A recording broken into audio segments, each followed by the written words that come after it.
Itachi बाबा की बात सुनकर गांव के लोग रात में डर की छाये में जैसे तैसे सो रहे थे। तभी अचानक पूरा गांव धुएं से भरने लगता है और उस धुएं के बीच वही गाना गूंजता है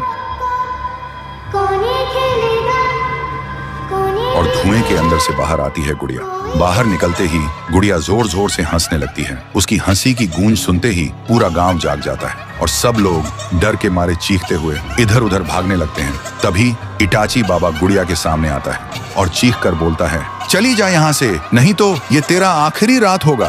गुड़िया हंसती है और कहती है, दम है तो रोक के दिखा, और बड़ी होने लगती है।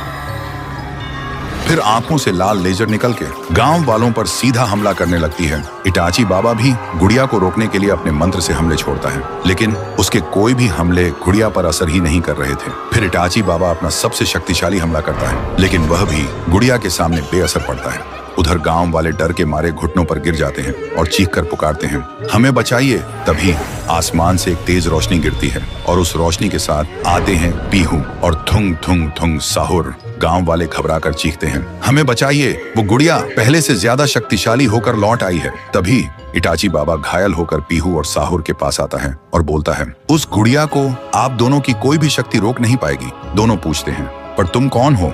इटाची बाबा कहता है, अभी यह सब का टाइम नहीं है। पीहू चौंक कर पूछती है, तो फिर हम क्या करें? इटाची बाबा कहता है, उसे मिटाने के लिए हमें वहीं जाना होगा जहां से उसका जन्म हुआ था। साहुर गुस्से से बोलता है, बताओ कहां जाना है? इटाची दोनों की आंखों में देखकर बोलता है, आप लोग गुड़िया को उलझा के रखिए, मैं वहां जा रहा हूँ। फिर इटाची बाबा मंत्रों से एक पोर्टल खोलता है और पोर्टल के अंदर चले जाते हैं। फिर पीहू गुड़िया को रोकने के लिए आंखों से आग छोड़ती है, लेकिन गुड़िया को कुछ भी नहीं होता। साहुर भी गुस्से से गुड़िया को बीच से फाड़ देता है, लेकिन गुड़िया तुरंत खुद ब खुद जुड़ जाती है और हंसने लगती है। उधर इटाची बाबा आह्वान मंडल को मिटाने के लिए मंत्र करता है, लेकिन मंडल मिटने के बाद भी खुद ब खुद वापस बन जा रहा था। फिर इटाची को समझ आता है, ये काला जादू और बुरे खून से बना है, अब इसे मिटाने के लिए अच्छा खून चाहिए। फिर इटाची बाबा आह्वान मंडल के बीच खड़े होकर मंत्र करने लगते हैं। तभी उसका पूरा शरीर अचानक फट जाता है और उसका लहू पूरा मंडल ढक देता है और पल भर में ही आह्वान मंडल मिट जाता है। इधर गुड़िया चीखने लगती है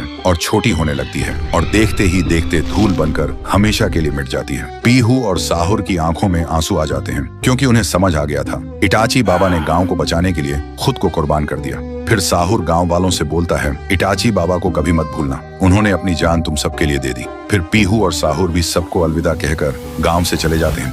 कुछ साल बाद गांव वालों ने इटाची बाबा की याद में एक बड़ी सी मूर्ति गांव के बीचों बीच खड़ी कर दी, क्योंकि गुड़िया को मिटाने के बाद शांतिपुर फिर से पहले जैसा सुकून भरा गांव बन गया था।